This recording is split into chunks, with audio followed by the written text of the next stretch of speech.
Buenas tardes con todos los presentes. Muchísimas gracias por este espacio en el cual se han dado cita para este webinar en el cual tenemos el gusto y el honor de presentar al doctor Julio Ruiz Palmero con el tema La nueva educación, cómo manejar el entorno digital. Me permito además presentar al doctor Ruiz Palmero. El doctor Ruiz Palmero es doctor en tecnología educativa por la Universidad de Málaga, obtuvo el premio extraordinario de doctorado, además es máster en nuevas tecnologías aplicadas a la educación, experto universitario en entornos virtuales de formación y licenciado en matemáticas. Es actual profesor de tecnología educativa en la Universidad de Málaga, miembro de EduTech, que es la Asociación para el Desarrollo de la Tecnología Educativa y de las Nuevas Tecnologías Aplicadas a la Educación, y miembro también de RUTE.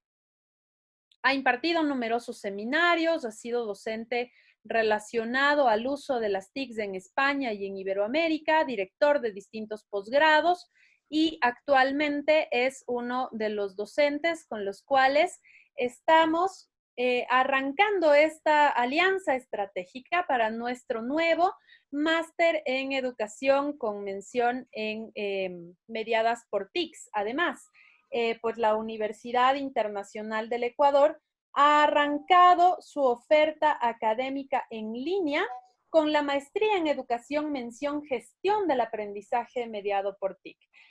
Al doctor Ruiz Palmero, muchísimas gracias por esta bienvenida. También muchísimas gracias por el espacio, muchísimas gracias también por el aporte que usted va a brindar el día de hoy a la comunidad universitaria.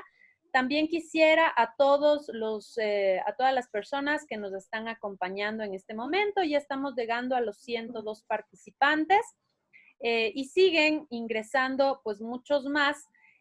Quisiera, por favor, a los participantes comentarles que el webinar se dará por el resto de la hora y también al final les pido, por favor, hacernos llegar sus preguntas o sus comentarios por el chat de este grupo y yo seré quien pueda manifestar estas preguntas y reunirlas para generar este espacio de conversatorio al final de la exposición del doctor Ruiz. Además, importante comentarlo, en este momento estamos transmitiendo también por Facebook Live en Facebook de la red social de la Universidad Internacional del Ecuador, en donde además, pues, las personas que están aquí presentes pueden compartir y pueden también indicar que este Facebook Live puede verlo cualquier persona desde nuestras redes. Muchísimas gracias también al equipo de marketing, al equipo de sistemas y a todo el gran equipo de la modalidad en línea que ha permitido que este webinar llegue a todos ustedes. Pues muchísimas gracias a todos. Muy buenas tardes. Quisiera dar la bienvenida sobre todo al doctor Ruiz Palmero y también dar la bienvenida especial al economista Marcelo Fernández, quien está ya dentro de la sala y es nuestro canciller de la Universidad Internacional del Ecuador y quien por supuesto en estos días está celebrando sus 28 años de vida institucional con la UID. En estos días estamos nosotros de celebración y pues le agradecemos muchísimo al economista Marcelo Fernández por su aporte, por su ayuda, por su trabajo y por su liderazgo. Bien, vamos a iniciar entonces este webinar de la nueva educación, cómo manejar el entorno digital. Doctor Ruiz, nuevamente bienvenido, el escenario es todo suyo. Muy bien, pues buenas tardes para ustedes, buenas noches aquí a los que estamos en esta zona de Europa, los que tengan el mismo horario de España, estamos ahora mismo son las 12 de la noche y en primer lugar, y como no podía ser de otra manera, lo primero que quisiera es agradecer la invitación que me hicieron llegar desde la Universidad Internacional de Ecuador a través de María Elena Narváez. Quisiera saludar también a Marcelo Fernández, ¿no? por sus palabras que tuvo en su momento para poder participar en este evento, en este webinar. Para mí es verdaderamente un placer poder continuar pues las líneas de trabajo que comenzamos el año pasado, ¿no? En el seminario que tuvimos presencial sobre nuevas pedagogías en la Universidad Internacional de Ecuador, justamente pues hace un año y algo, porque fue a primeros de julio del año 2019. Y la verdad es que un verdadero honor poder compartir con ustedes, pues este webinar en el que vamos a intentar abordar pues los distintos retos que nos encontramos hoy en día, en una sociedad en la que nos encontramos permanentemente en cambio, una sociedad que no es una sociedad tan estática como en la que nosotros estábamos acostumbrados a trabajar y en la que estábamos acostumbrados, en la que nosotros nos formamos como estudiantes, y una sociedad en la que tenemos que abordar los retos que, además, con todo el tema que estamos sufriendo ahora mismo de la pandemia, del COVID-19, pues que nos supone, además de un reto, una oportunidad que yo considero que es lo que nosotros tenemos que agarrarnos a ello, y considero que tenemos que aprovechar los retos que se nos plantean para mejorar y para poder alcanzar pues nuevos logros en nuestras instituciones. El título de este webinar, como ustedes están viendo, es La nueva educación, cómo manejar el entorno digital. Yo creo que si todos hablamos hoy en día de entorno digital, estamos, yo creo que demasiado acostumbrados a hablar de entorno digital, de formación en línea, de formación online, formación a distancia. Yo creo que todos estos términos podemos resumirlo en formación mediada por tecnología, ¿no? Yo creo que es la clave de todo. Y yo creo que, y sí van ustedes a notar que les voy a insistir mucho a lo largo de este webinar en cómo usar la tecnología para que, para que este entorno digital no nos sea tan lejano, sino que lo que prime realmente sea qué metodologías queremos nosotros plantear a la hora de llevar a cabo una malla curricular correspondiente dentro de un curso, dentro de una formación, dentro de una institución, etcétera. En primer lugar, y cuando abordamos nosotros temas de este tipo, como nuevas metodologías, nueva educación, pues me gusta siempre empezar todo webinar con esta pregunta, ¿no? ¿Qué es para nosotros innovar? Y ahí ven ustedes una respuesta que en una dinámica de clase que hicimos, pues me dio un alumno hace algunos años, ¿no?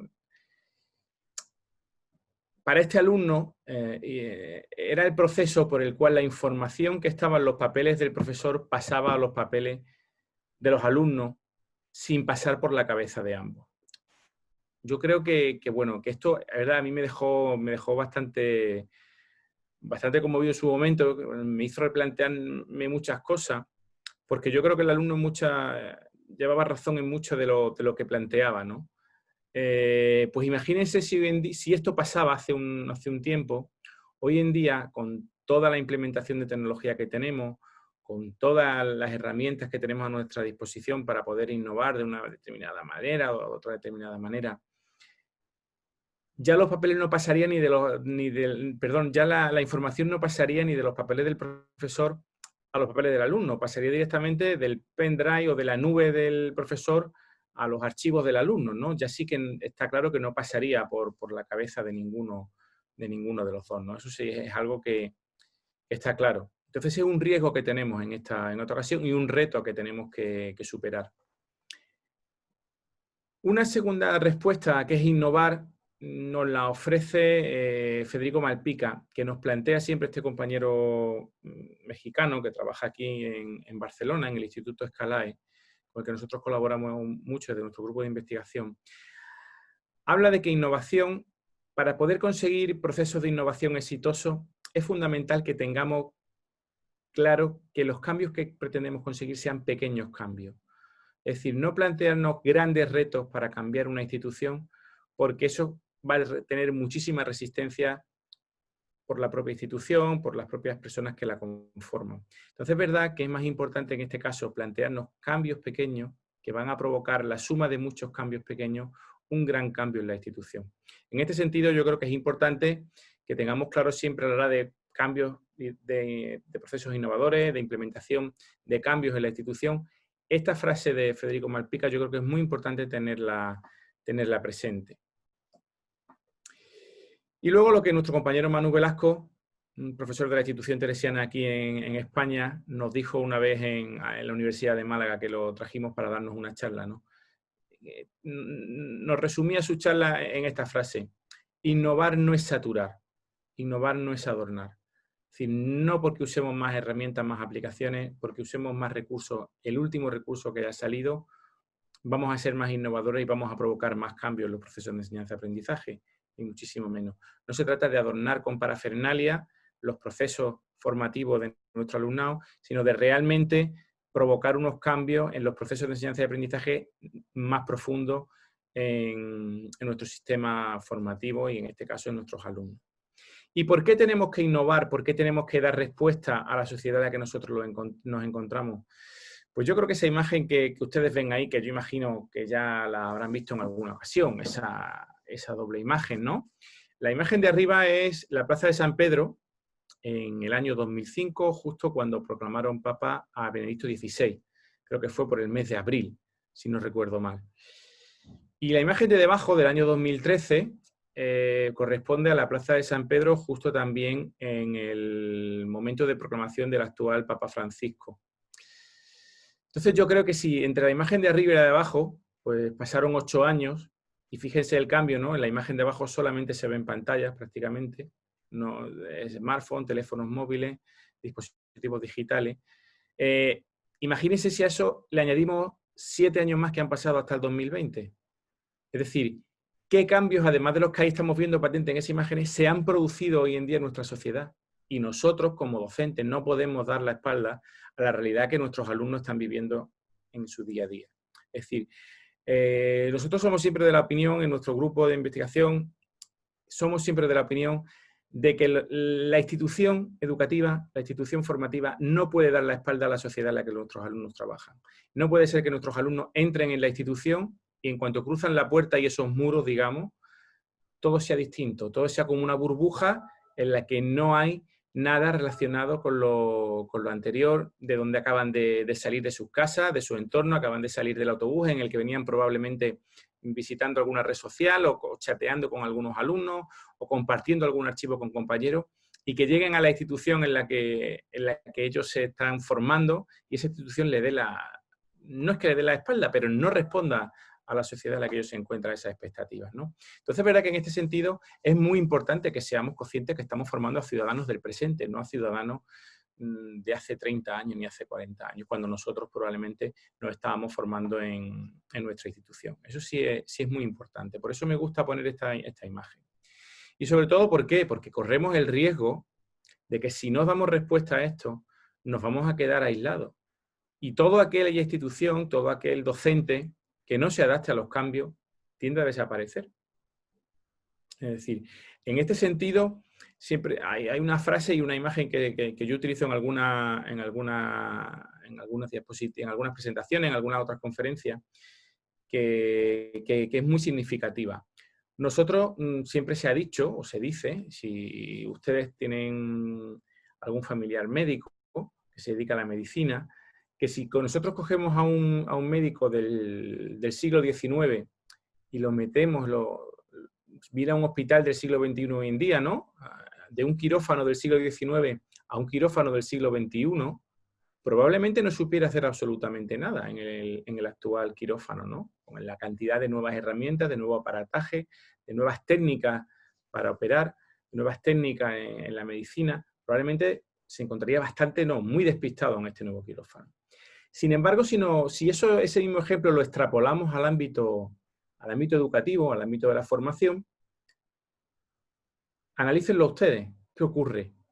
Si sacamos a un docente de un aula del siglo XIX o de principios del siglo XX y lo introducimos en un aula del siglo XXI, en muchísimas ocasiones, todos conocemos casos, más cercanos o menos lejanos, todos conocemos que las aulas siguen siendo muy parecidas a las de donde han sacado a ese docente del siglo XIX o del siglo XX.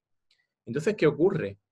Que no estamos provocando estos cambios en nuestros alumnos, ni en nuestro sistema, ni en nuestra institución, como en otras profesiones o en otras actividades se están produciendo esos cambios. Nosotros tenemos que dar respuesta a esos cambios porque si no, como les decía, nos quedamos aislados. Pero, ¿qué ocurre? Bien, pues ocurre algo muy simple. Esto se resume todo esto en estas dos diapositivas que les voy a poner ahora y en la siguiente. Venimos de una cultura sólida, venimos de una cultura que es en la que nosotros nos hemos formado y hemos empezado muchos de nosotros a impartir docencia, que es en el siglo XX, donde todo era estable.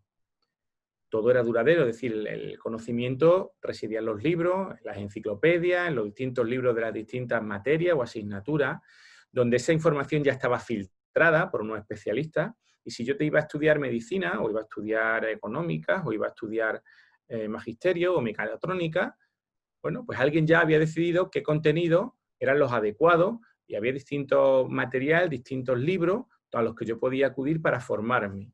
Una cultura sólida y que estaba, como dice aquí, grabada en objetos, en este caso la mayoría de ellos, pues grabada en libros, distintos libros. Entonces, una cultura muy sólida, muy táctica, y yo sabía que si yo quería formarme en matemática, pues yo tenía que estudiarme tal libro para estudiar geometría, tal libro para estudiar álgebra, tal libro para estudiar análisis matemático, y así, etcétera, etcétera. Era muy simple, estaba todo muy claro, no había duda. Sin embargo, hoy en día, ¿qué ocurre en el siglo XXI? Pues que estamos en una cultura totalmente líquida. ¿Qué quiere decir esto? Bueno, pues que todo está en permanente cambio. Lo que en nuestra época, cuando nosotros estudiamos y empezamos incluso como docentes, muchos de nosotros, a impartir clases, lo que era estático, pues ha cambiado un ecosistema digital, donde entran en valor términos como movilidad.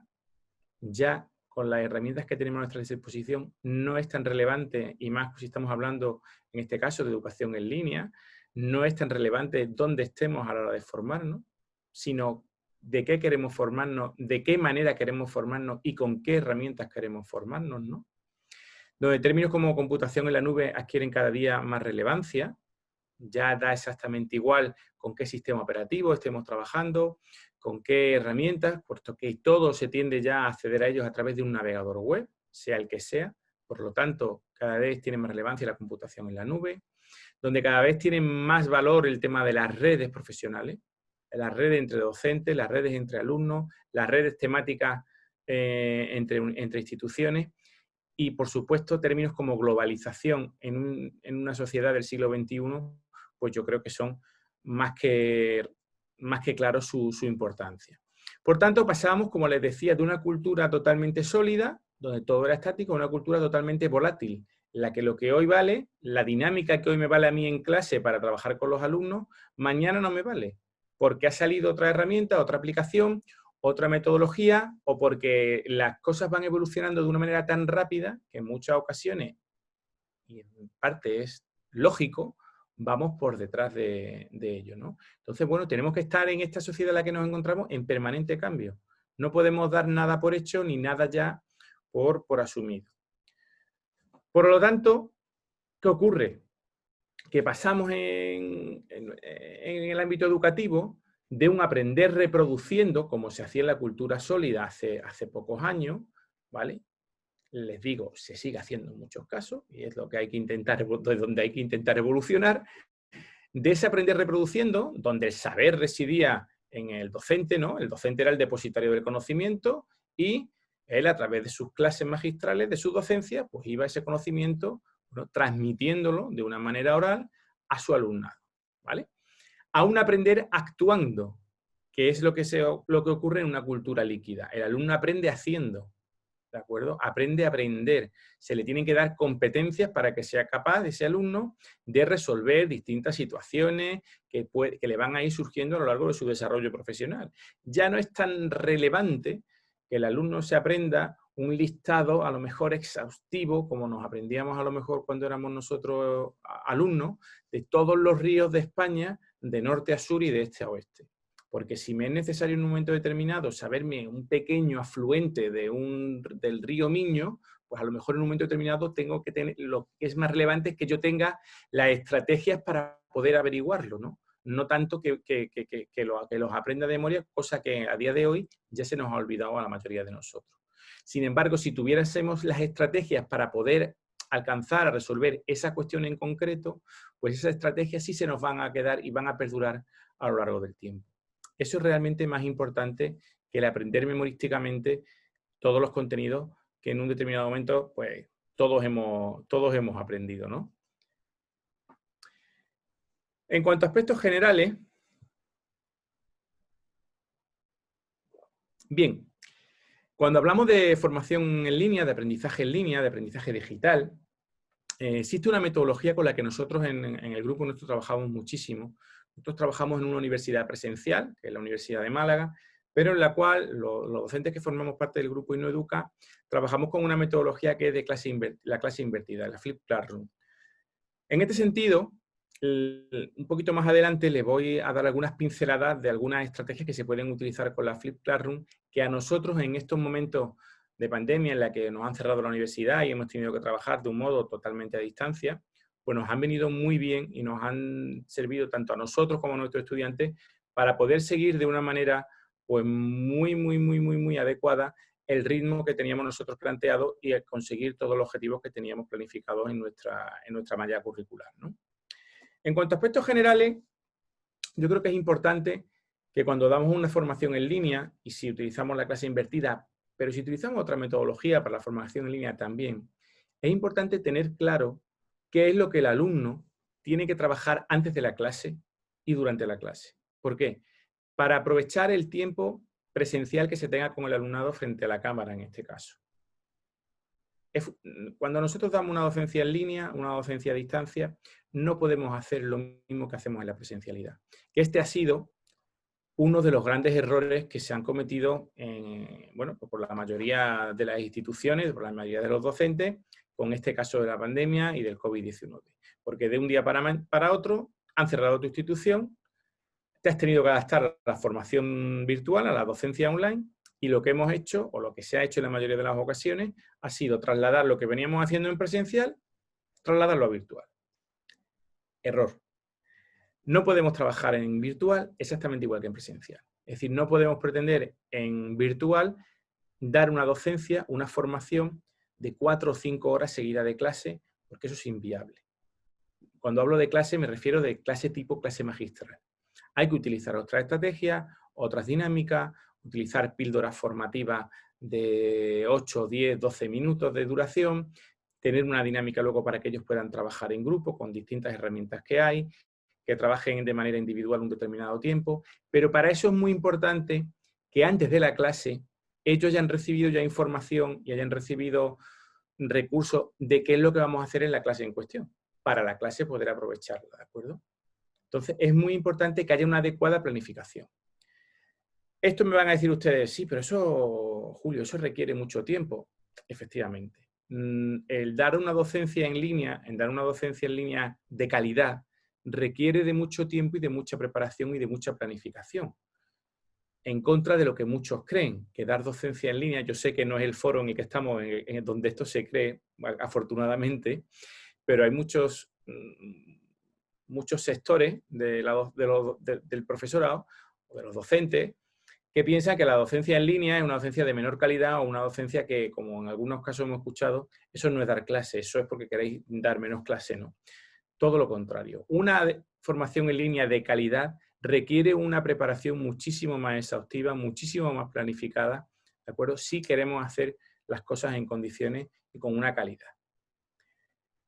Cuando hablamos de clase invertida, en este caso, si es, por ejemplo, la metodología que nosotros vamos a utilizar o de la que nosotros vamos a hablar ahora un poquito con más detalle, ¿qué es y qué no es cuando hablamos de clase invertida, cuando hablamos de formación a través de tecnología? Pues es muy simple, miren.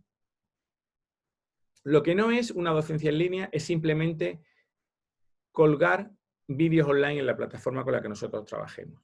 No, no se puede uno limitar a poner vídeos online, sean propios o vídeos que uno haya recogido de YouTube y que los haya linkeado. Eso no es una docencia online. Tampoco se trata de sustituir al docente por vídeo. No, ni muchísimo menos. El papel del docente en una docencia en línea es primordial. Un docente que acompaña al alumnado, que el alumnado cuando esté en el entorno no se sienta solo y que en su proceso formativo vea que está siempre acompañado por un guía, por un facilitador de los aprendizajes, que es el papel que en esta ocasión va tomando el docente.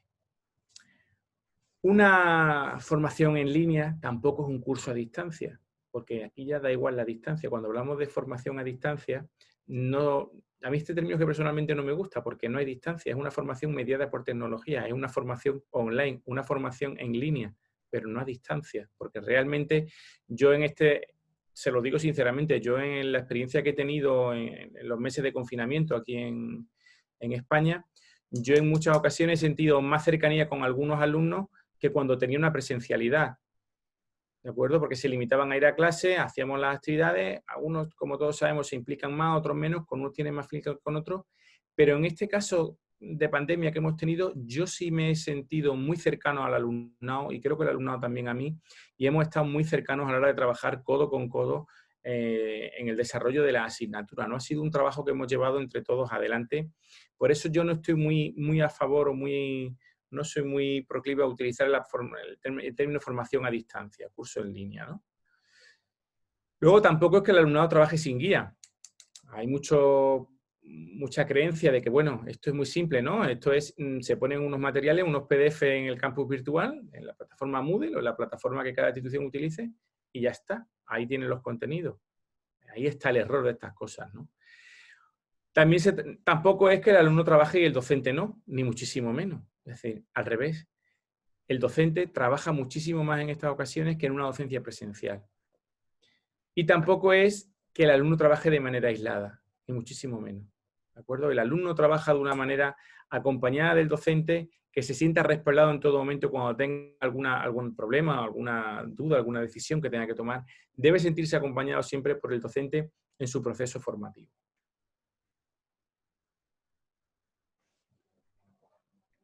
¿Y qué es la docencia en línea, la docencia online? Bueno, pues yo les voy a dar aquí una serie de, igual que le daba antes seis cosas que no eran, pues les doy ahora 6 cosas que sí lo son, ¿no? Seis términos. En primer lugar, es un medio para aumentar la interacción y personalización entre los alumnos y profesores.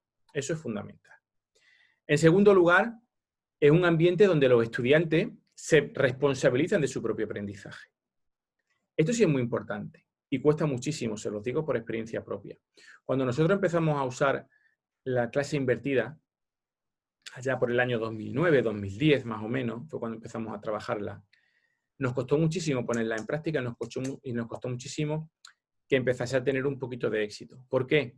Porque el alumnado en una docencia presencial, en una docencia clásica y tradicional, para él es muy cómodo. Es llegar a clase, sentarse, escuchar lo que el docente le esté contando, hacer las tareas o actividades que se le propongan y luego rinden cuenta en el proceso de evaluación que se considere, ¿no? En una docencia en línea, el alumno no puede tomar esta actitud. En una docencia en la que las metodologías, por ejemplo, sea de la clase invertida, de la que estamos hablando, el alumno tampoco puede tener esta actitud. ¿Por qué? Pues porque necesita tener una actitud positiva y proactiva hacia el proceso de enseñanza-aprendizaje. Y eso nos costó a nosotros mucho. Íbamos al principio, recuerdo que íbamos siempre tirando de los alumnos, tirando de ellos, para que poco a poco fuesen entrando en esta metodología. Nos costó un poquito cambiar el rol. Y de hecho, hoy en día, a algunos alumnos les sigue costando un poco, ¿no? Pero es verdad que ya las resistencias son cada vez menores, ¿no? El aula, en tercer lugar, el aula donde el docente no es el sabio del escenario, sino el guía, lo que les decía antes. Ya el docente no es ese contenedor de conocimiento que lo sabe todo, sino que su función es la de guiar los procesos de aprendizaje que los propios alumnos van construyendo, ¿no? En cuarto lugar, una combinación de instrucción directa con el aprendizaje constructivista. En quinto lugar, un aula donde los estudiantes que estén ausentes no se quedan atrás. Y esto es muy importante porque se puede atender a las circunstancias que cada uno de nuestros estudiantes puedan tener en un determinado momento, alumnos que por determinadas circunstancias no pueden asistir en un momento determinado al aula, alumnos que no pueden asistir a la clase virtual en un momento determinado. Bueno, pues si se utilizan este tipo de metodología, siempre pueden estar enganchados a la asignatura, a la materia en cuestión. Y en último lugar, una clase donde todos los estudiantes están involucrados en el aprendizaje. Eso es muy importante, que ellos se sientan partícipes y protagonistas de los procesos de enseñanza-aprendizaje. Y no es fácil conseguirlo, se los digo, ¿eh? No es fácil conseguirlo. Por lo tanto, ¿qué es lo que pretendemos nosotros con este tipo de metodologías, en estos nuevos procesos formativos, con la nueva educación en la que nosotros pretendemos que nuestros alumnos se desenvuelvan y adquieran su competencia? En primer lugar, pues pretendemos mejorar una situación de aprendizaje, es lo que nosotros queremos conseguir, es decir, que la situación de aprendizaje mejore.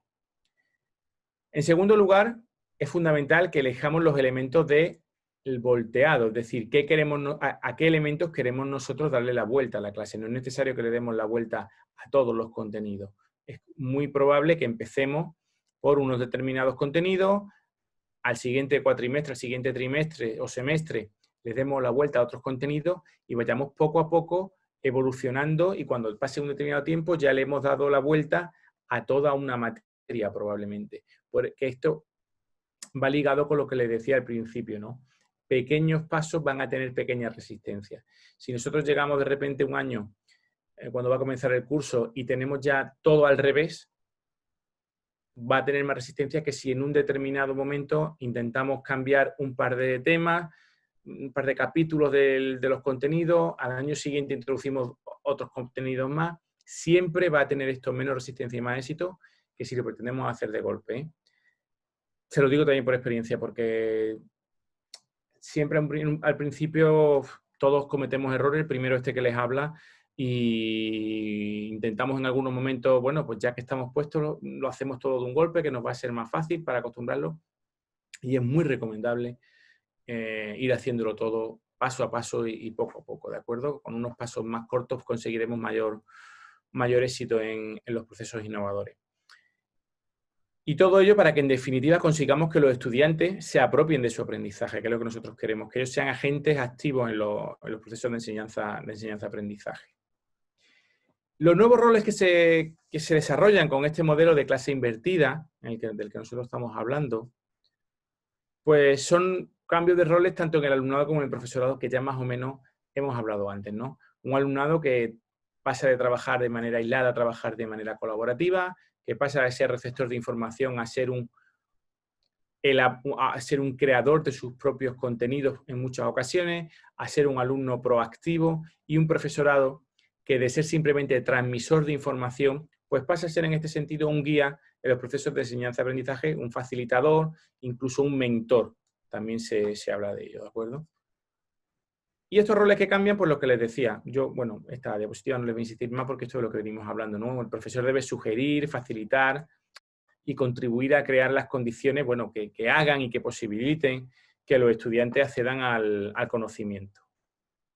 Esto sí es importante, porque yo creo que es muy relevante lo que ustedes pueden ver aquí, es decir, qué roles o qué cambios se provocan antes de la clase, durante la clase y después de clase.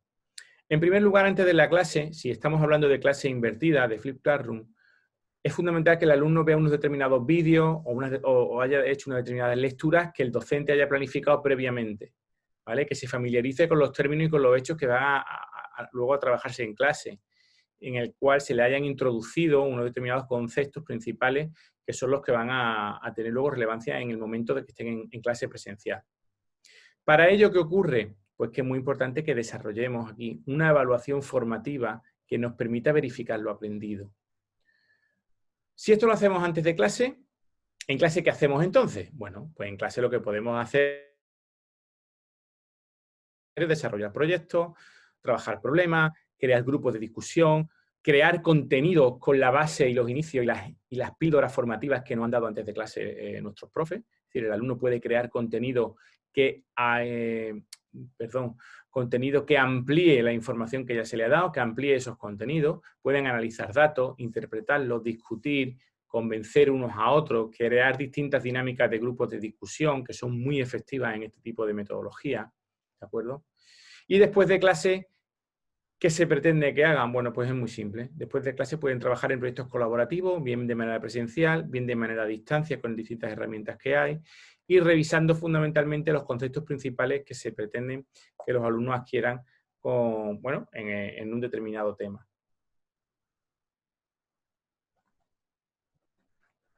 Bien.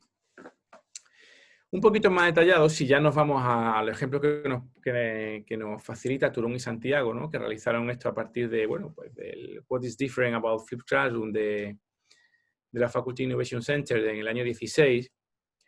Yo creo que aquí lo pueden ver a lo mejor un poco más claro lo que yo les decía antes, ¿no? Antes de clase el estudiante y el docente ¿qué hacía, ¿no? Que yo creo que es lo primero que están viendo ustedes ahí. Antes de clase, bueno, pues los estudiantes, en la clase tradicional, ¿qué hacían? Bueno, pues leían y realizaban ejercicios que se le habían mandado, pero sobre todo de algo que ya se le había explicado, ¿verdad? Bien. Y el docente antes de la clase, ¿qué hacía de la clase tradicional? Pues preparaba su exposición magistral para soltarla al día siguiente en clase. En el modelo de clase invertida, ¿qué es lo que hacen los estudiantes antes de la clase? Bueno, pues ver un determinado vídeo, un determinado contenido, leer unos documentos, etcétera.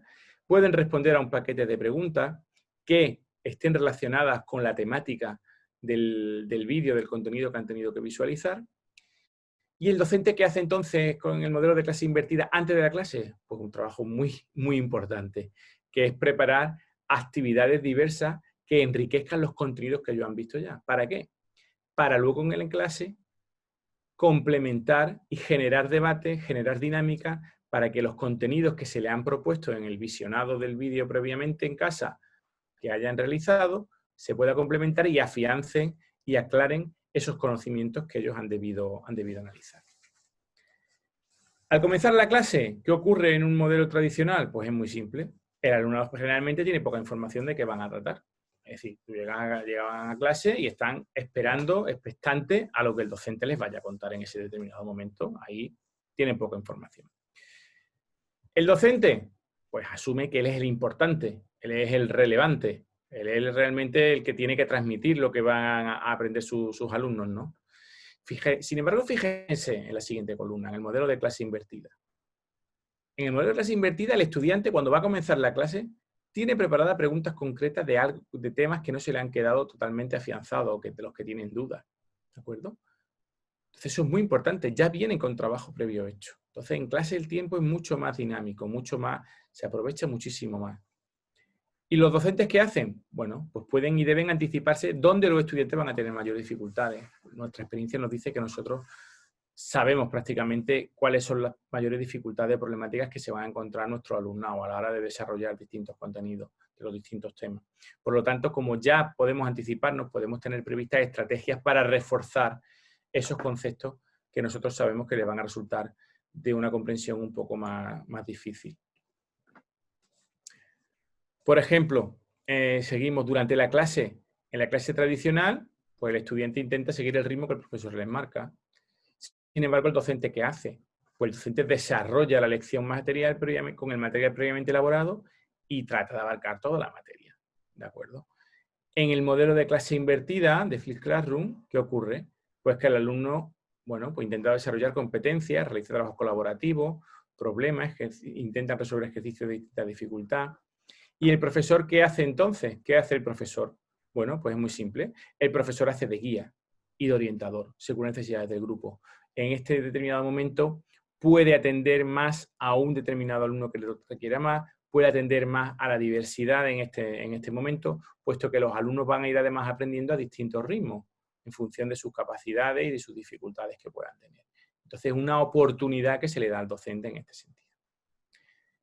¿Y después de clase qué ocurre? Bueno, pues en el modelo tradicional que nosotros conocemos hasta ahora, bueno, pues se realizan sus actividades o ejercicios que el profesor le ha propuesto para realizar en casa. Es muy simple. Sin embargo, en el modelo de clase invertida, continúan aplicando los conocimientos adquiridos en clase, adquiriendo con mayor profundidad tras haber aclarado las dudas en clase y con las indicaciones del profesor. Mientras que el docente después de clase, ¿qué hace? Pues corrige ejercicios, califica, pone notas, etc. Sin embargo, en el modelo de clase invertida, facilita explicaciones adicionales, proporcionando nuevos recursos y también puede supervisar los trabajos que los alumnos van realizando.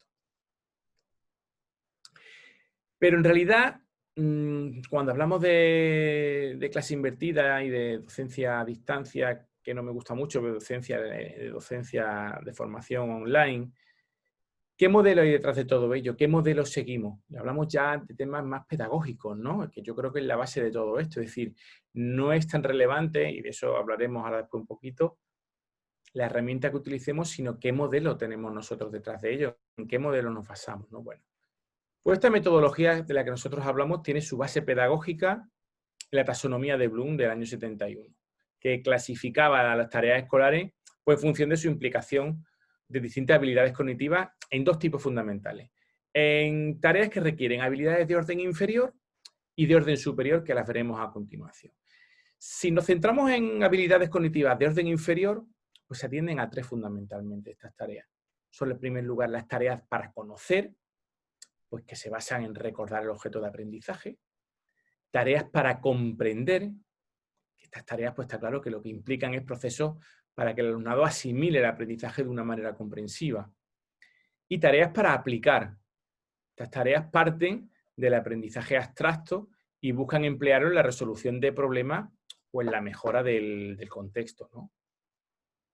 Pero también tenemos tareas que requieren habilidades cognitivas, como les decía antes, de orden superior, que yo creo que también hay que tenerlas muy en cuenta, que son las relevantes aquí. Yo creo que son muy importantes. Sobre todo son tareas para analizar, que yo creo que es el paso siguiente a la aplicación del aprendizaje. Pues conllevan el qué, emplearlo para la descomposición de un problema en distintas partes y descubrir qué relación existen entre ellas, ¿no? Eso es muy importante. En segundo lugar, tareas para sintetizar, tareas que parten del análisis e implican una adaptación personal para identificar los elementos más significativos. Y por último, y no por ser último menos importante, yo creo que es la clave de todo esto, tareas para evaluar, que plantean la necesidad de realizar una valoración personal del problema o contexto. ¿De acuerdo? Bien, pero para todo ello, lo primero que tenemos que hacer, que es, bueno, pues yo creo que es fundamental, que es proponérnoslo, en primer lugar. Proponer que queremos cambiar nuestra metodología, cambiar nuestra manera de trabajar en clase. Bueno, y una vez que nos lo proponemos, después, ¿qué tenemos que hacer? Bueno, pues después tenemos que buscar materiales. Sobre todo si trabajamos con clase invertida. ¿Buscar materiales para qué? Porque son estos materiales los que nos van a hacer que el alumno llegue a clase ya con parte de los contenidos, si no adquiridos, por lo menos trabajados y analizados para en clase resolver las posibles dudas, las posibles cuestiones a las que nos podamos enfrentar. Entonces aquí es muy importante. Aquí podemos realizar 2 tareas, que son las que vienen aquí seleccionadas. Podemos centrarnos en seleccionar contenidos que ya hay creados por otros, que en muchas ocasiones es más que suficiente, porque no tenemos que estar permanentemente reinventando la rueda. O bien podemos crear contenidos nosotros personalizados y adaptados a nuestra situación. En este sentido, bueno, pues yo creo que las circunstancias de cada docente, de cada institución, va a ser la que va a marcar el trabajar en una línea o en otra, porque a lo mejor estamos en una institución que no tiene a lo mejor recursos informáticos ni audiovisuales para grabar vídeos, generar contenido. Bueno, pues no pasaría nada por utilizar contenidos que ya existen, que están creados por otros, que en muchísimas ocasiones son más que suficientes, ¿no? Una vez que se buscan esos materiales, hay que producir material. Hay que realizar textos para grabación de los vídeos, los audios, los vídeos, etc. Luego hay que visualizar esos materiales. Hay que crear a lo mejor en las plataformas preguntas para vídeo. Una vez que se vaya a lo mejor, nosotros lo hemos usado muchísimo en el proyecto que nosotros desarrollamos, el incorporar preguntas dentro de los vídeos. Sobre todo para tener un feedback y que el alumnado vaya viendo si realmente va adquiriendo o no los conocimientos, las competencias que se pretenden que consigan con un determinado tema, ¿no? Es decir, los alumnos van visionando un vídeo concreto y a lo mejor a lo largo del vídeo hay 10 preguntas tipo T que los alumnos tienen que ir pues superando para poder avanzar en el vídeo, ¿no? Es una manera a lo mejor también de tener un feedback de si los conocimientos y las competencias se van adquiriendo o no se van adquiriendo, ¿no? Para ello hay muchas herramientas y muchas aplicaciones, ¿no? Ahí les he enseñado algunas cuentas, pero hay muchísimas herramientas que permiten introducir preguntas en vídeos, bien de YouTube o bien vídeos que uno vaya elaborando de manera personal. Y luego en clase, ¿qué se hace? Por lo que les decía, aplicar lo aprendido en casa y sobre todo preguntar cuestiones que no han comprendido. Entonces la clase se convierte en mucho más dinámica, es una clase mucho más rica para el alumno, ¿no? No es una clase tan tradicional en el sentido de llegar y aguantar una charla de 2 horas por parte de un docente. Entonces, bueno, en este sentido yo creo que es mucho más enriquecedora esta experiencia para el alumnado. Pero claro, todo ello tiene sus ventajas e inconvenientes, ¿no? Yo ya les decía que nuestra experiencia que hemos desarrollado en la Universidad de Málaga, en nuestro grupo, no fue todo un camino de rosas, sobre todo al principio hasta que lo echamos a andar. Y tanto los alumnos como nosotros pues nos fuimos acoplando a la nueva metodología y a las nuevas dinámicas. Entonces, bueno, yo creo que es importante, yo creo que cuando se cuentan las cosas, mostrarlo todo, ¿no? Las ventajas y las desventajas que tiene esta metodología. Para nosotros tiene muchas más ventajas que inconvenientes y yo creo que se va a quedar patente en la siguiente diapositiva.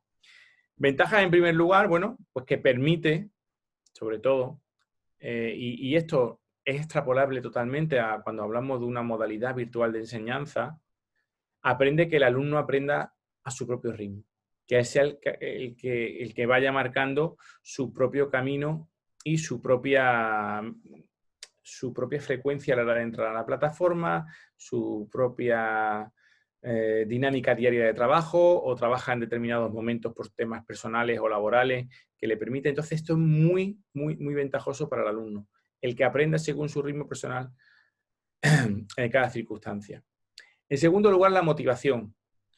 Si estamos hablando en esta ocasión a lo mejor de alumnos de una edad más corta, les motiva muchísimo trabajar con tecnología.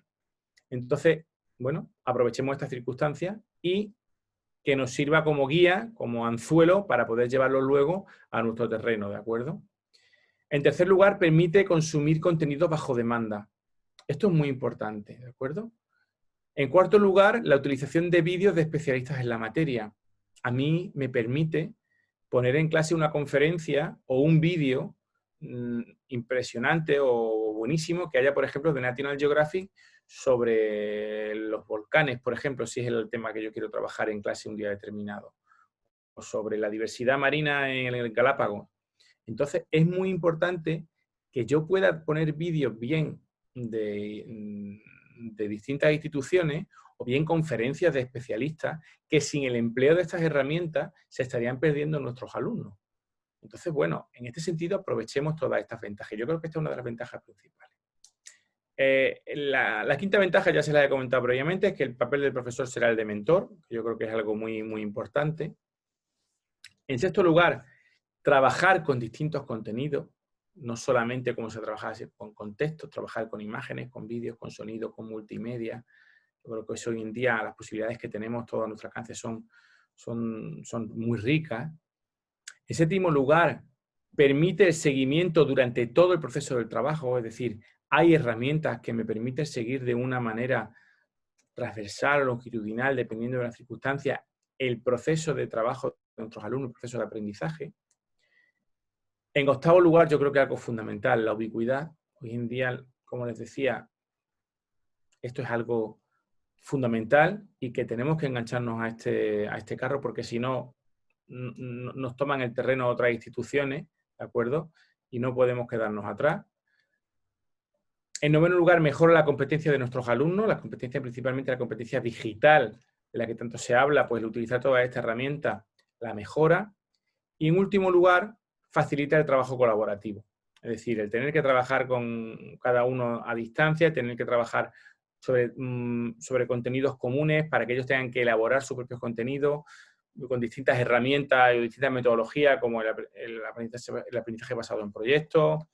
En fin, yo creo que hay muchas metodologías y muchas herramientas que permiten trabajar con estas metodologías que facilitan el trabajo colaborativo. Y eso, hoy en día, para nuestros alumnos es un valor y un plus en una sociedad tan cambiante y en un modelo productivo en el que van a tener que estar adaptándose permanentemente a nuevos retos y a nuevas situaciones que van a tener que enfrentarse en su día a día. Pero bueno, tenemos también inconvenientes, ¿no? Lo que pasa es que nosotros siempre consideramos que los inconvenientes en esta ocasión son menos, ¿no? Y menos gravosos, ¿no? que las ventajas. En primer lugar, y lo hemos puesto en primer lugar a cosa hecha, no ha sido casual, es la gran carga de trabajo previo. Esto tiene muchísimo trabajo, yo no les quiero engañar.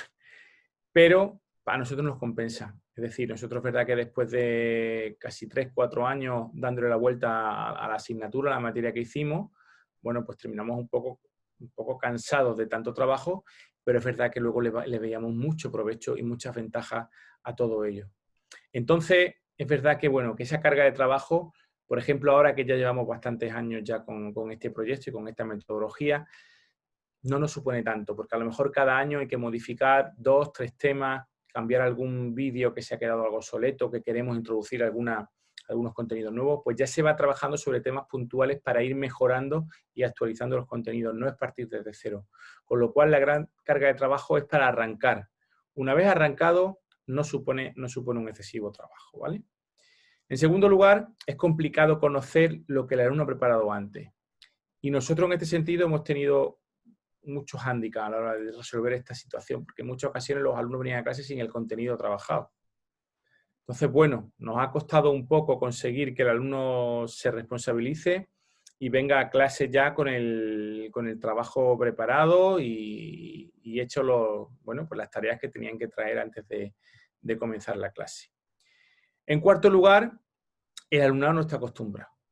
Esto sí es importante. A nosotros, ya se los decía antes, nos ha costado mucho. Pero bueno, poco a poco se va superando.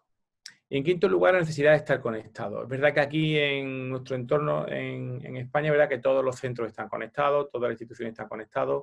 La conectividad, tanto por cable como por fibra o por 5G, está muy generalizada. Entonces, en ese sentido, no tenemos nosotros inconvenientes, pero no somos conscientes, no somos ajenos a que esta realidad no es la que se da en otros contextos. Entonces es verdad que en muchas ocasiones el problema de estar conectado pues es un hándicap. Aquí en España es verdad que se da en pocos sitios, pero se da en algunas zonas rurales, donde a lo mejor la conectividad por 5G es más compleja, pero bueno, no es lo general, ¿no? No es lo general, pero bueno, es un inconveniente que tenemos que reseñar y que nos gusta destacar, ¿no? Entonces, bueno, una vez hablado de ventajas y de inconvenientes, pues yo creo que ya es cuestión de que cada uno pues vea la balanza y vea que le compensa más. A nosotros nos compensa muy claramente esta metodología, ¿no? Y esta manera de formación, ¿no? Entonces no tenemos muy claro. Pero bueno, hay que poner en una balanza las distintas dinámicas, las distintas posibilidades y bueno, que cada uno elija y decida qué camino tomar, ¿no? En los ejemplos prácticos, yo esto, si no me permiten, como ya veo que se va acercando el tiempo, les voy a directamente, nos vamos a venir aquí, porque si no, no nos va a dar tiempo a abordar esta última parte que yo sí creo que es muy, muy interesante. Bien, que es lo que nosotros hemos elaborado, que es un decálogo para la puesta en marcha de una docencia en línea. Y son 10 puntos claves que nosotros consideramos fundamentales después de muchos años trabajando de esta manera para llevar a cabo una docencia en línea de una manera, bueno, pues exitosa, que es lo que todos pretendemos, ¿no? En primer lugar, ya les decía al principio, que en esto íbamos a insistir muchísimo, es poner el foco en lo pedagógico y no en la tecnología. Esto es clave y fundamental y vamos, sigo insistiendo en ello y al final terminaré la presentación centrándome en esto, ya se los aviso. ¿Por qué? Nosotros somos especialistas en tecnología educativa. En concreto, en mi campo de investigación, la tecnología en el ámbito educativo, pero nosotros no ponemos el foco en lo tecnológico. Lo tecnológico para nosotros es secundario totalmente. El foco lo ponemos en lo pedagógico. ¿Qué modelo queremos desarrollar? ¿Qué modelo queremos llevar a cabo? ¿Qué pretendemos conseguir? Para ello, ¿qué metodologías vamos a utilizar? ¿Cómo vamos a trabajar en clase?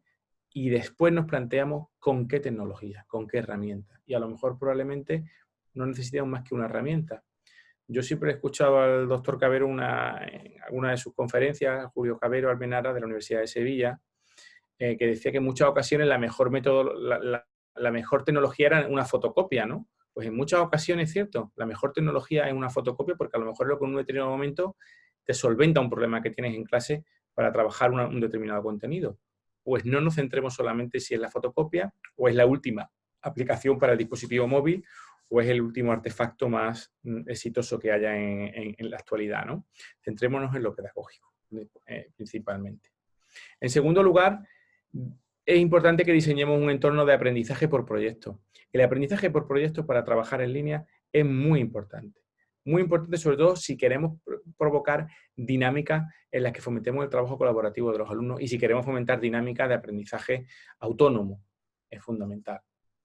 En tercer lugar, es importante que integremos guías, calendarios, los criterios de evaluación. Es decir, que en un determinado momento el alumno siempre pueda ver el calendario que tiene, qué criterios de evaluación van a seguir para evaluarlo, pueda acudir a la guía didáctica, a la guía de la curricular de la determinada materia para ver cuáles son los contenidos que ya han abordado, los que le quedan por abordar, etcétera, etcétera. Que esté eso muy claro a la hora de, en el entorno virtual en el que ustedes estén trabajando, a la hora de trabajarlo, ¿vale? En cuarto lugar, utilice distintos materiales didácticos. Es decir, si tenemos la posibilidad de trabajar con multimedia, con textos, con imágenes, con vídeos, hagámoslo. No desaprovechemos esa posibilidad. Todo ello, como les decía, con un sentido, ¿eh? Con un sentido. Pero bueno, aprovechemos las circunstancias. Si trabajamos en nuestro campo virtual, perfecto. Pero también podemos trabajar con herramientas abiertas. No nos cerremos a trabajar únicamente en el aula virtual de nuestra institución y rechacemos ya, por tanto, trabajar con herramientas abiertas, como pueden ser documentos de Google, como puede ser trabajar con Twitter, trabajar con Facebook, trabajar con redes sociales. No, integremos todo, no son excluyentes. Entonces, no, a esto yo siempre pongo el ejemplo que les ponía al principio. La institución no puede dar la espalda a la sociedad en la que nuestros alumnos se están desarrollando.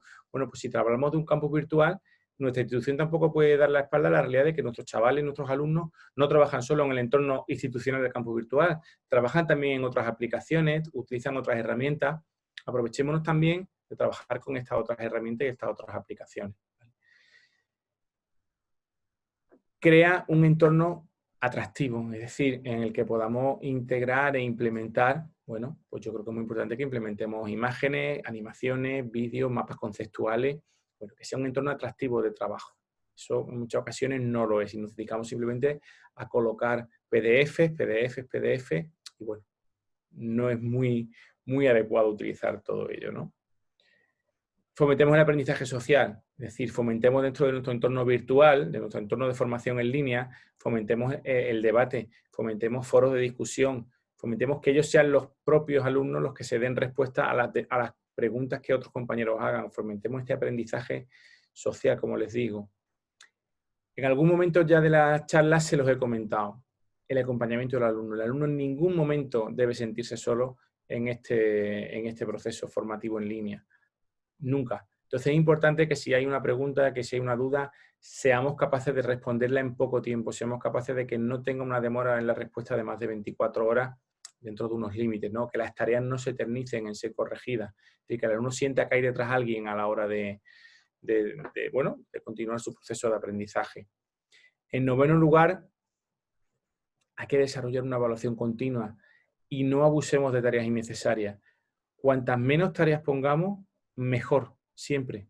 Es decir, no abusemos de tareas innecesarias en muchas ocasiones se utiliza para creer que tenemos un control de la clase, ¿no? O controlar que van aprendiendo. Entonces nos dedicamos a poner muchas tareas. No es necesario.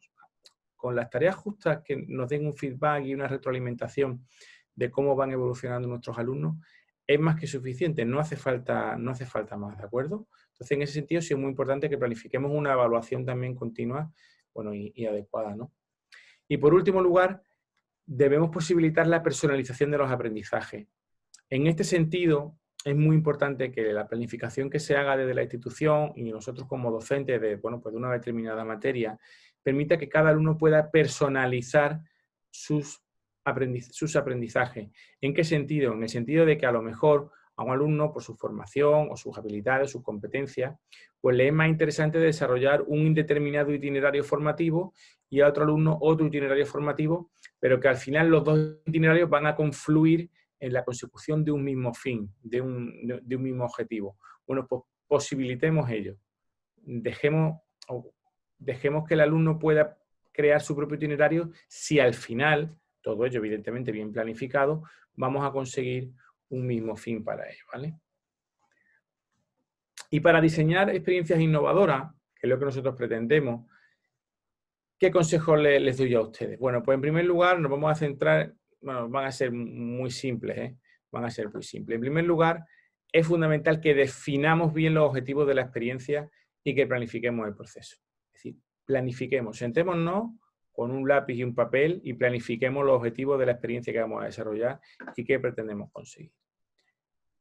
En segundo lugar, prepárense bien antes de empezar y tengan a mano siempre un plan B, porque puede que algo no funcione. Es decir, bueno, cuando vayamos a planificar una experiencia innovadora, la que sea, la que ustedes consideren ¿vale?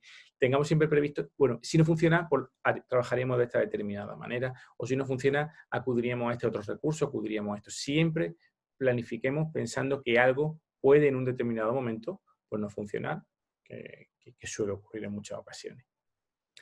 En tercer lugar, creemos un verdadero ecosistema de aprendizaje en el aula que combine elementos. Si se dan cuenta, esa imagen a mí me encanta porque es una clase de estructura medio tradicional, pero en la que la disposición de los alumnos es un poco distinta, ¿no? Porque los alumnos están trabajando con tabletas, están trabajando por grupos, hay alumnos que están exponiendo de pie, y a pesar de ser una clase medianamente tradicional, bueno, pues la dinámica que se ve ahí no responde a la estructura tradicional original del aula esa, ¿no?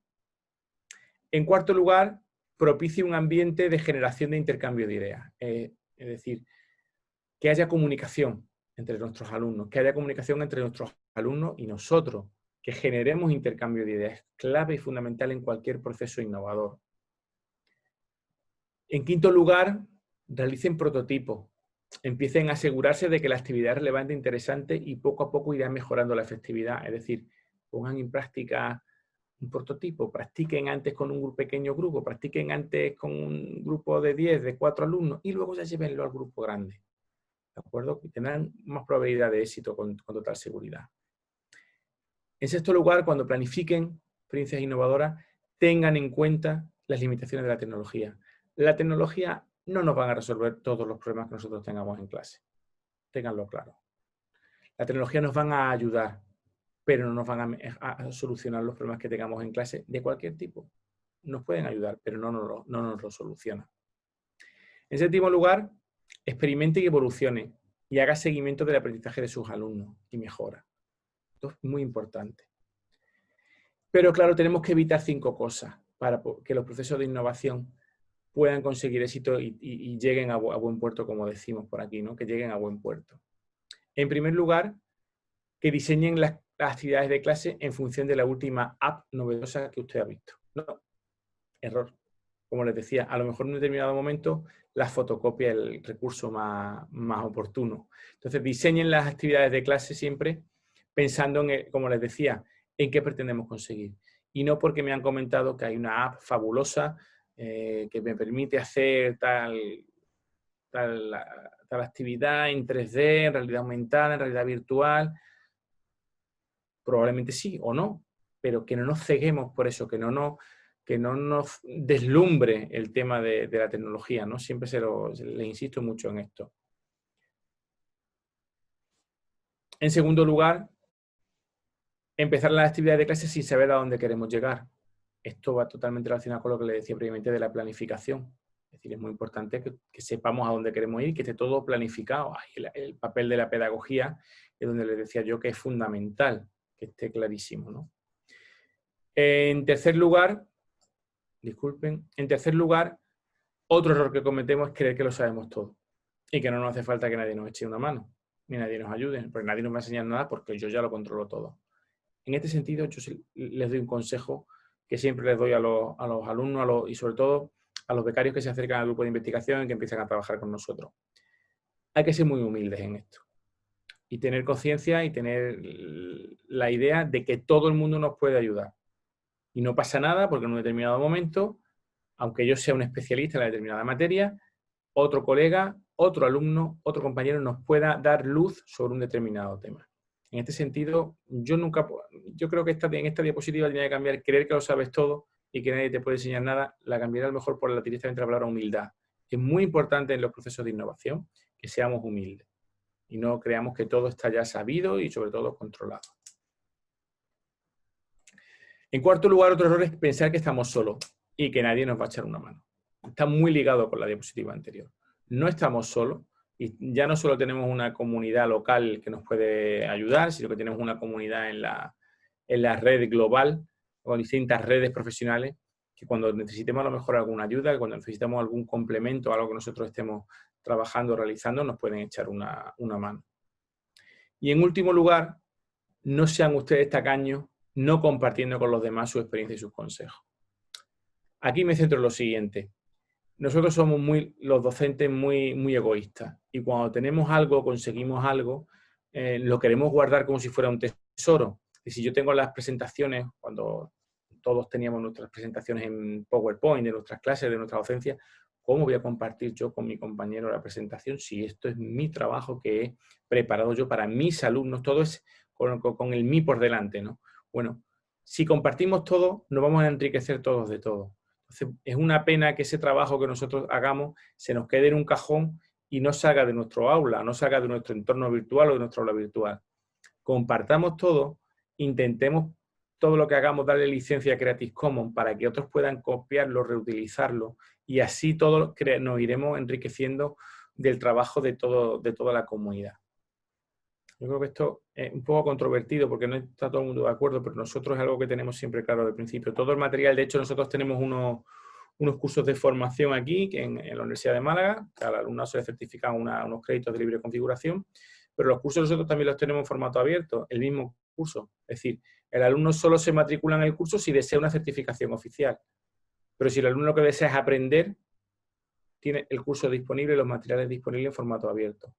Entonces, bueno, nosotros trabajamos con esa cultura, ¿no? Entonces, es verdad que choca en muchos lugares y choca a muchos otros colegas, pero bueno, nosotros es verdad que en ese sentido lo tenemos muy claro a la hora de trabajar, y el compartir con todo aquel documento, todo aquel material que se vaya produciendo desde el grupo de investigación.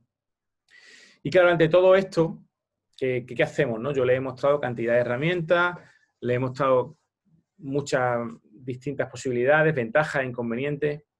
Bueno, y ahora, claro, ustedes estarán diciendo, me parece muy bien todo lo que me ha contado Julio, pero claro, yo ahora cuando me vaya a enfrentar a mi aula, tanto si es en docencia presencial como si es en docencia en línea, ¿yo qué hago ante todo ello, no? Bueno, pues es muy simple. Yo no les voy a dar una receta, lo siento mucho. Lo siento. Si ustedes venían aquí pensando que yo le iba a dar una receta, siento defraudarles muchísimo. ¿Por qué? Pues porque, miren, en temas educativos no hay receta. Nosotros siempre estamos acostumbrados o hemos ido a muchos cursos de formación, a muchas actividades formativas, queriéndonos traer una receta para mi clase, una receta para mi situación concreta.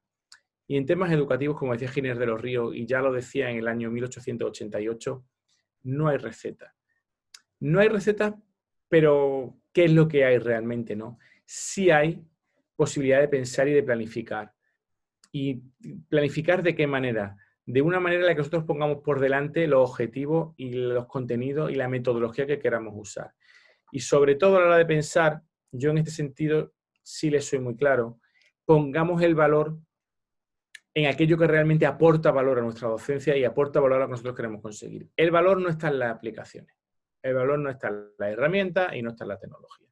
¿De acuerdo? El valor está en la intencionalidad pedagógica que nosotros pongamos en esas herramientas y en esas aplicaciones.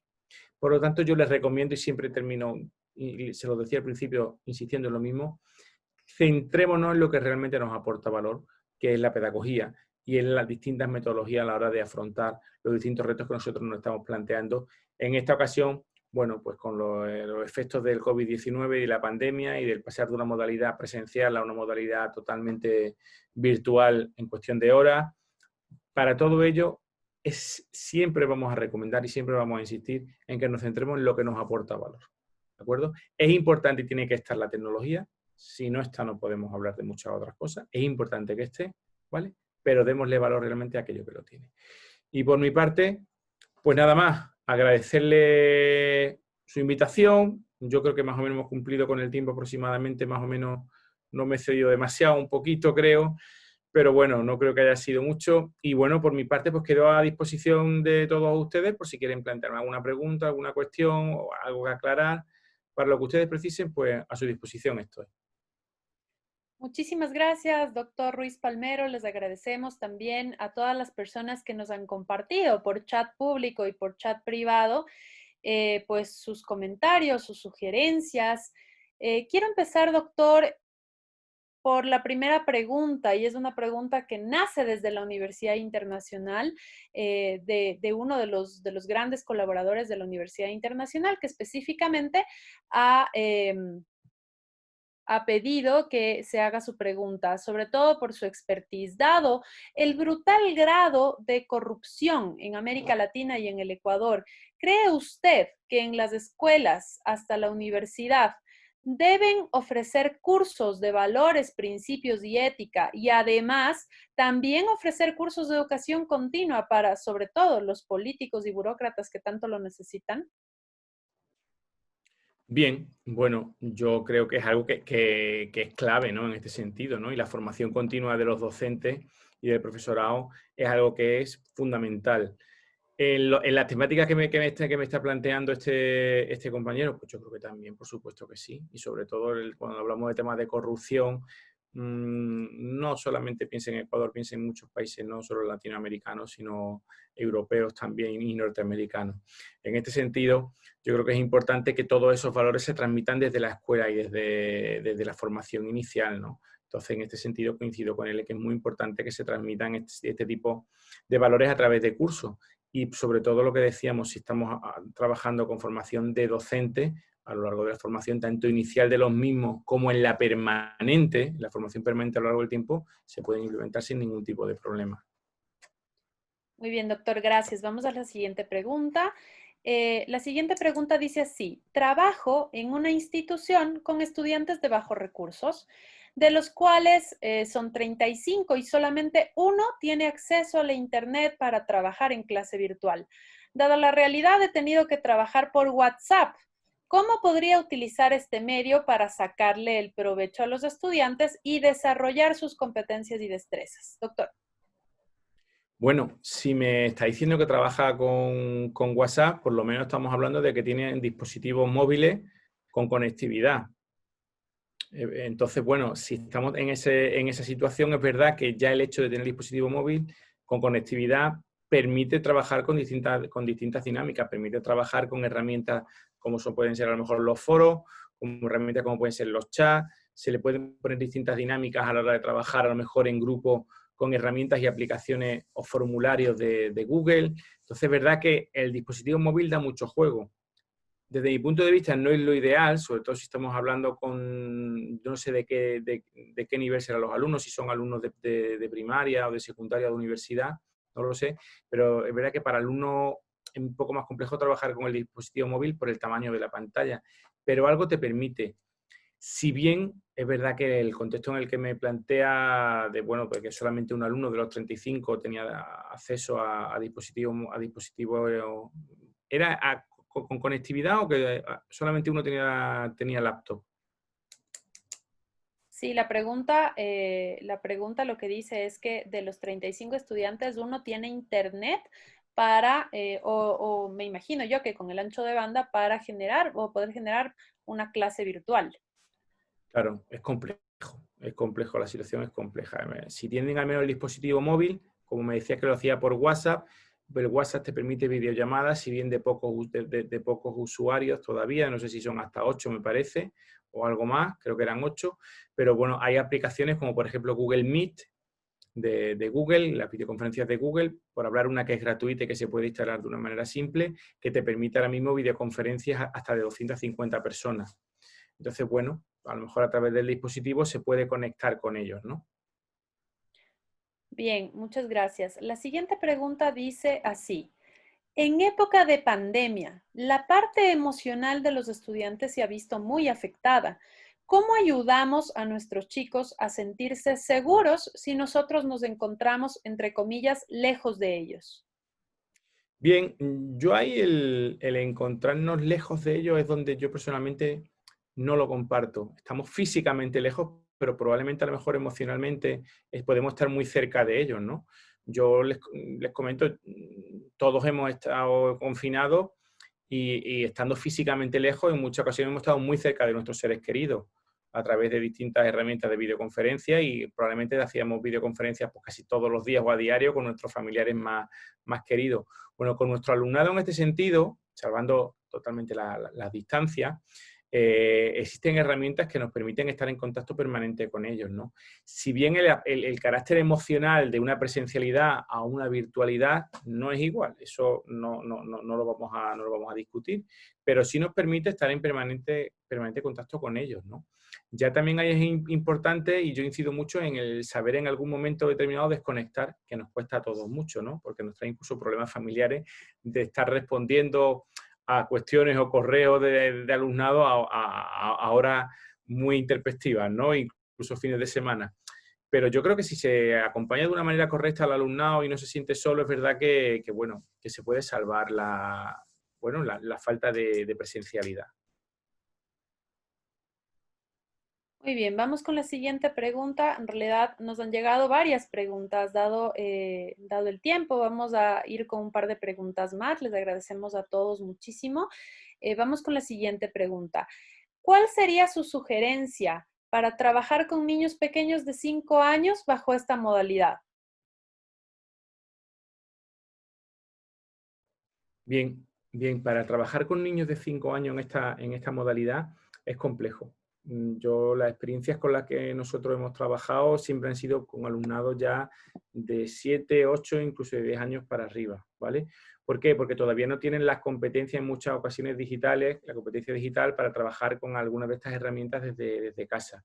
Entonces es muy complejo. De hecho, en época ahora de confinamiento, el alumnado que más desatendido ha estado o que ha sido el alumnado de infantil de 3, 4 y 5 años, puesto que es verdad que está todo muy planificado para ser en presencial. Es un alumnado que no está acostumbrado a interactuar con una videoconferencia, que no está acostumbrado a estar más de 5 o 10 minutos con una actividad fija y una permanente atención más de 5 o 10 minutos en una determinada tarea.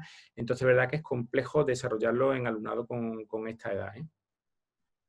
Muy bien, la siguiente pregunta dice, estoy de acuerdo en que se les debe proporcionar herramientas.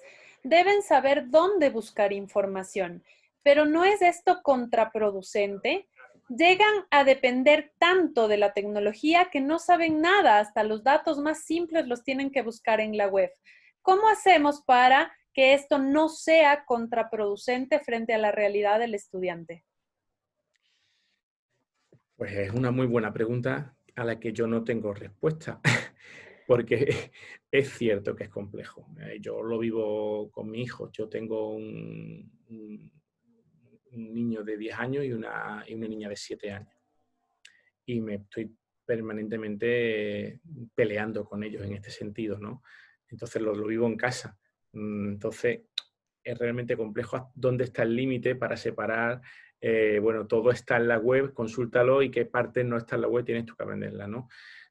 Simplemente a la hora de ellos hacer los deberes, tenemos que estar tanto su madre como yo controlando permanentemente el que no tengan la tableta cerca, porque en muchas ocasiones intentan simplemente las cuentas hacerlas con la calculadora de la tableta, o cuando a la hora de con los traductores de Google para resolver los problemas de idioma, de inglés o de francés, pues lo intentan resolver por ahí, sin ellos buscar la solución. Entonces, es verdad que en este sentido hay que intentar, yo creo que lo importante en este sentido no es prohibir, creo, o por lo menos yo lo intento hacer así. El éxito no sé si lo conseguiré, pero yo creo que en este sentido es más educar en la responsabilidad.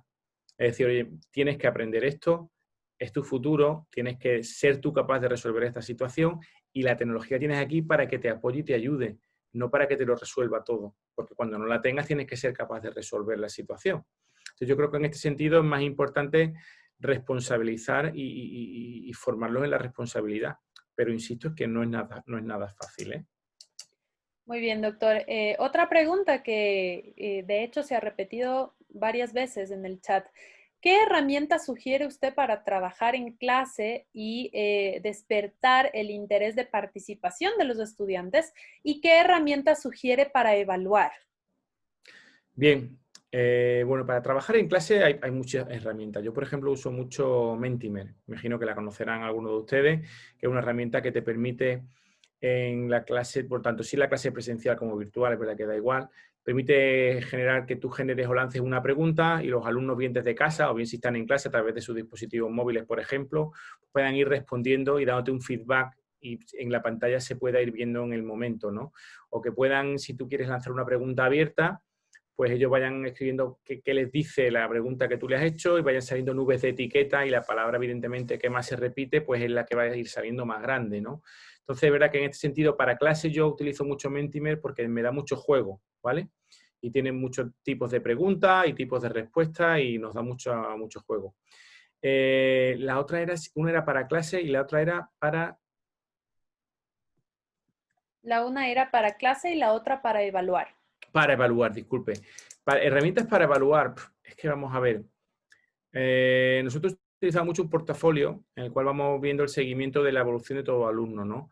Entonces tenemos un portafolio que ha desarrollado nuestra universidad, que es de desarrollo propio, pero bueno, sí hay herramientas por ahí donde pueden tener al alumno un portafolio personal de toda su evolución en el proceso de aprendizaje. No herramienta como tal para evaluar.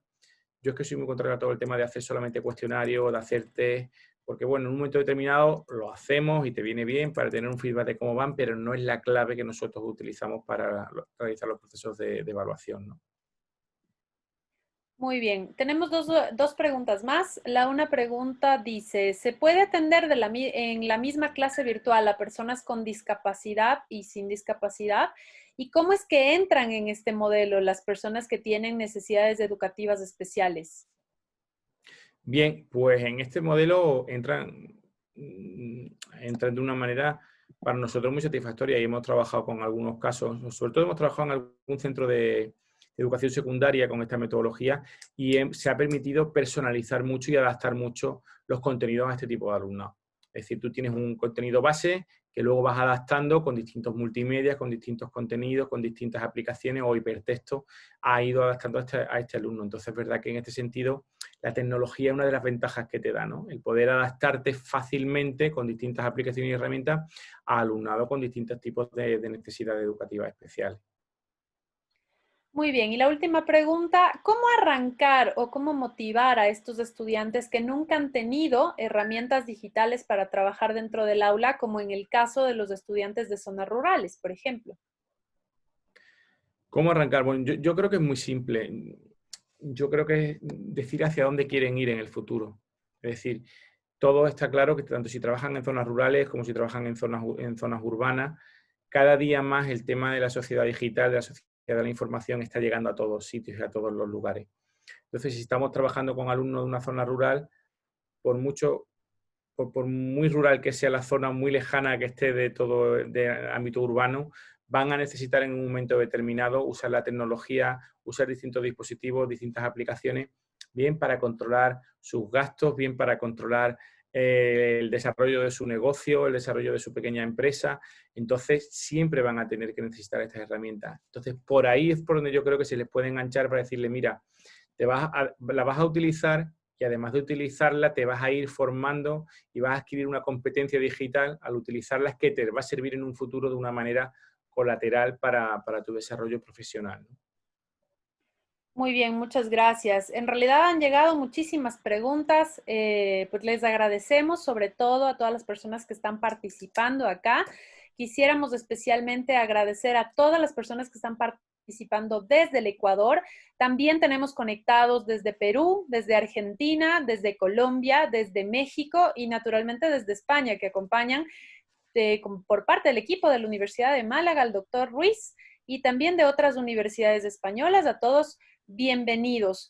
Les agradecemos muchísimo y para dar cierre a esta conferencia, ahí tenemos ya en pantalla al director general de la modalidad en línea de la Universidad Internacional del Ecuador, el doctor Diego Cardona. María Elena, muchísimas gracias. Y Julio, de verdad que apasionante la temática. No nos conocemos personalmente, esta es nuestra primera interacción, pero tengo la plena seguridad que tendremos muchísimas cosas de las cuales hablar. Mi pasión ha sido la docencia mediada con tecnología, así que muchos de los elementos que tú planteaste los comparto totalmente. Inclusive, pues me atreveré a hacer un pequeño resumen de 5 puntos que creo has cubierto a lo largo de tu presentación y que son claves que le queden claros a todos nuestros participantes. Por un lado, ¿y por qué tenemos que utilizar tecnología y por qué un nuevo modelo? Y pues básicamente la respuesta no la tenemos que dar ni tú, ni yo, ni ninguno de los que estamos aquí presentes, porque es un ente de estudio, un objeto de estudio de largo aliento a nivel internacional. Me encanta un documento, no sé si tú lo conozcas, Julio, es el Informe de Desarrollo Humano del Banco Mundial del 2018. Allí de manera explícita se está planteando una crisis en la educación y la crisis se expresa en un proceso de participación en aulas sin aprendizaje. Y esto es básicamente lo que nos está ocurriendo porque pasan a través de nuestras aulas, independientemente si son presenciales o virtuales, y cuando salen a la realidad organizacional, lo que está ocurriendo es que no tienen las competencias requeridas por el sector productivo. Entonces hay una crisis identificada a nivel internacional cuya respuesta muy seguramente en un futuro no muy lejano, inclusive ya, va a estar mediada por el uso de las tecnologías. Ahora bien, tú mencionabas la necesidad de ir cambiando ese chip que tenemos en la mente la gran mayoría de los docentes y de las instituciones de educación superior, porque el modelo clásico tradicional de la institución de educación, independientemente si es superior o no, de la institución de educación en términos generales, es el mismo modelo que utilizó la Universidad de Tunisia en el año 896 cuando se fundó. Primera universidad en la historia de la humanidad y hoy, 1400 años después, seguimos utilizando un modelo, si no igual, muy similar. Uno se pone a ver la evolución de los vehículos, de los coches, y miramos un vehículo de hace 50 años y es radicalmente diferente al que tenemos hoy. Si miramos nuestros teléfonos, este aparatico hoy es radicalmente diferente al que teníamos hace 2 años. Y la educación, han transcurrido 1400 años y sigue siendo, si no equivalente, muy similar. Lo que queda claro es que es importante hacer un cambio del modelo institucional. Yo los invito a todos los participantes a que revisen un informe bellísimo que fue publicado en el mes de marzo de este año, en medio de la pandemia. No porque hubiese sido producto de la coyuntura, sino porque coincidencialmente su lanzamiento se dio en ese momento. Es un estudio que hizo la Fundación Qatar. De pronto algunos de aquí lo conocemos. La Fundación Qatar se dedica a hacer investigaciones en temas educativos. Ellos son los sponsors del proyecto WISE, que es el que entrega el premio al mejor profesor del mundo. Habría que ver si eso es cierto o no, lo del mejor profesor del mundo. La Fundación Qatar, a través de la Unidad de Inteligencia de The Economist, publicó un informe en el que definen 5 tendencias de modelo institucional al cual deberíamos converger. Uno de ellos es el de las instituciones en educación virtual. Y allí, en respuesta a una de las preguntas que se propusieron por parte de María Elena, hay uno de los modelos que es el de las artes liberales, de amplísima aplicación en el sistema sajón, norteamericano específicamente, de las universidades de artes liberales, que lo que están es formando en pensamiento crítico, en las que se denominan el trivium y el quatrium. Y aprender esas 7 artes liberales nos van a llevar a manejar conceptos de ética, valores y juicio en la aplicación de las normas. Hay una cosa también muy importante. Así nosotros pensemos que no es necesario cambiar. El éxito pasado no me va a asegurar el éxito futuro. Hay un bello libro publicado en el año 2008, un clásico, de Marshall Goldsmith. Marshall Goldsmith escribió un libro que es, el título no lo recuerdo exactamente en castellano, El éxito, lo que te trajo aquí no te llevará allá.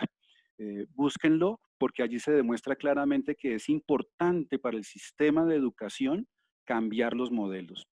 Un cuarto elemento, no solamente es innovar como lo estamos planteando en esta conversación y que Julio nos ha impulsado y nos ha demostrado que esto no es un embeleco de porque qué bueno que nosotros estamos metidos en innovación, entonces hagamos innovación.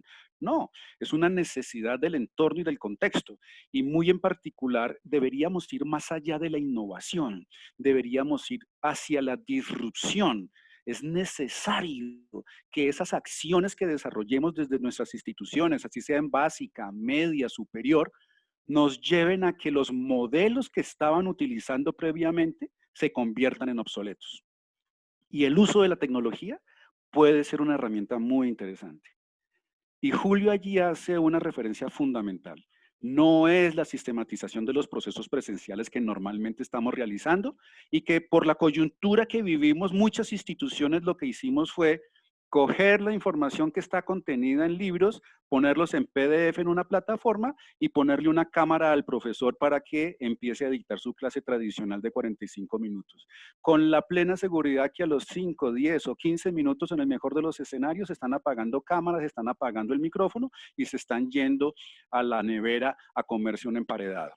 lo cual no es el objetivo de un proceso que yo quisiera no llamar de educación, sino de empoderamiento, porque allí cambia por completo el rol de los participantes. Ya no tenemos que ser un profesor que enseña, sino que tiene que ser un mentor que acompaña. Y ya no es un estudiante que aprende, sino que es básicamente un interesado que participa de manera autónoma en ese proceso de empoderamiento. Y por último, se habló muchísimo en relación con los temas tecnológicos, de las herramientas. Esa última parte de la conversación con Julio, pues es apasionante porque nos empezó a mostrar ya herramientas tangibles, prácticas para poder implementar estos lineamientos que él nos estaba presentando. Y como él lo decía y lo dijo en reiterativas ocasiones, el problema no es tecnológico. La tecnología existe. El problema, en mi perspectiva, y creo que lo compartimos con Julio, es un problema cultural. Y voy a quitarle la palabra peyorativa de problema. El desafío es cultural. Lo que tenemos que lograr es que cambiemos la actitud. No es un problema de aptitud, no es un problema de conocimientos y habilidades, seguro. Eso se puede desarrollar. Lo que tenemos que lograr en nuestro equipo docente, lo que tenemos que lograr en la sociedad, lo que tenemos que lograr es en los participantes que van al proceso de empoderamiento, educación, es que cambiemos la actitud hacia el uso de las herramientas tecnológicas. Los datos y los hechos nos demuestran una triste realidad y pues coloco allí el adjetivo de triste. La educación en línea, la sociedad la identifica como una educación de baja calidad. Error. Porque es que la educación en línea, la educación virtual, y comparto lo que propone Julio, no es educación a distancia, no solamente debe tener unas condiciones de calidad equivalentes, sino que inclusive gracias a que rompe los esquemas espaciotemporales, incrementa su cobertura con unos niveles de calidad que deben ser, si no equivalentes, superiores al del proceso estándar. De verdad que Julio, fue un placer escucharte. Muchísimas gracias a estos casi 150 participantes que hemos estado a lo largo de esta poco más de una hora escuchando una maravilla de presentación. Así que, Julio, espero que sea la primera de muchísimas interacciones que tengamos. Un gran abrazo. María Elena, muchísimas gracias por darme la oportunidad de cerrar un evento de estas características. Y a los participantes, muchas gracias por su asistencia. Muchas gracias, doctor Cardona. Muchas gracias, doctor Ruiz. Pues por parte de la Universidad Internacional del Ecuador, les agradecemos muchísimo a todos los participantes, tanto a quienes han estado dentro de esta sala y también a quienes nos han podido acompañar por la transmisión directa de Facebook Live. Pues yo me quedo nada más como conclusión con una frase que creo que a todos los presentes nos ha impactado de manera positiva. Centrémonos en lo que nos aporta valor. Realmente ha sido maravillosa este webinar junto con el doctor Ruiz. Muchísimas gracias. Recuerden, por favor, a los participantes que han enviado sus datos dentro del espacio en el cual hemos determinado la toma de asistencia de los presentes para que puedan, por supuesto, tener el certificado de asistencia de nuestro webinar. Y además, si es que les interesa, pues gracias por compartirnos sus correos electrónicos. Podrán también recibir información respecto de nuestra maestría en educación con mención en gestión del aprendizaje mediado por TIC. Y finalmente estén atentos a nuestras redes sociales, puesto que nuestro equipo de comunicación y marketing estará brevemente compartiendo también un video de resumen de muchos de los consejos y de las buenas prácticas que nos ha sugerido en esta tarde el doctor Julio Ruiz Palmero. Nuevamente, gracias a todos los asistentes y nos veremos en una próxima oportunidad.